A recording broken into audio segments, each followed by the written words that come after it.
Hello friends, welcome to my channel Sushant. Today we are at the next topic, that is first step in planning. We have got a position here with white to play. Through this chapter or topic we try to improve our skill of converting a winning position to win, or here as we can see white is in a better position. How should white play on? What will be his plan? The position is by no means very easy. We can see white has two passed pawns, connected passed pawns, as opposed to outside passed pawns which black has. So what white has to do over here, white is much better over here because the collective ability of the pawns are there. But it may not be so in the king and pawn endgame. What white has to do here is, along with the king and pawn, this rook's play is very important. The rook has to ideally stop these two pawns, then only see king and these two pawns can advance.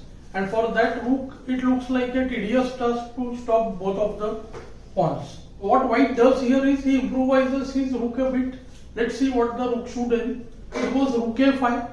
It stops the movement of a pawn. It stops g5. And now white wants to push his d pawn. Black goes rook b6, trying to activate the rook from side. You must have noted kf6 would have been met by e5 check.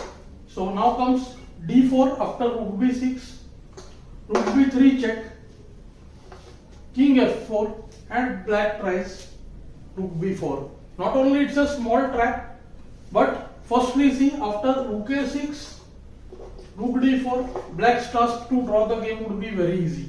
Now both have only one pair of pawns, and then what will happen is mutually the pawns get traded for each other's rooks, or the pawns get traded and rook endgame would be drawn. And the trap is, if white goes ke5, then comes see rook b5 check, and suddenly see what happens. After rook takes b5, a takes b5, kd6, black has see ke8. He will not allow white kd7, and as soon as white goes kc5, g5, and you see that suddenly see from a minus position it is black who ends up winning. In how many games the weaker players end up losing this way? Due to either poor judgment or miscalculation. The master on the other hand avoids all these things. White just plays d5, improvises the pawn position, see a6 again hangs. Now on, white's task is very easy. Rook goes back to b6, and now white plays rook c5. This is the key move. The rook is now going behind the a pawn, and it will also handle the black king's position.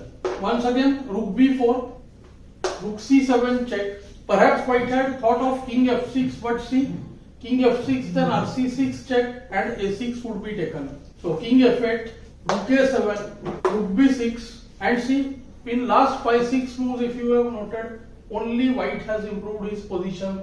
Black is still standing at his initial stage only. In fact, he has become even worse. The king has gone backward. And here after e5, black chose to resign. There is no play left in the position, you can see.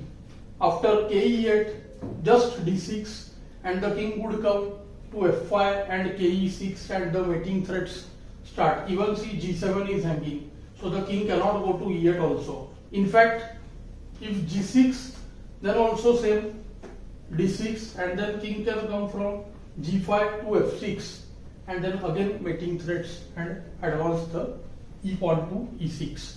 We can see that in future we will have this kind of position where the rook's position is so much alarmingly different, and white will win very easily. So this was our initial position of a practical rook endgame based on planning. So it was not a very difficult one. I hope you will have learned something new from this. Do let me know in the comments below. Thanks for your time.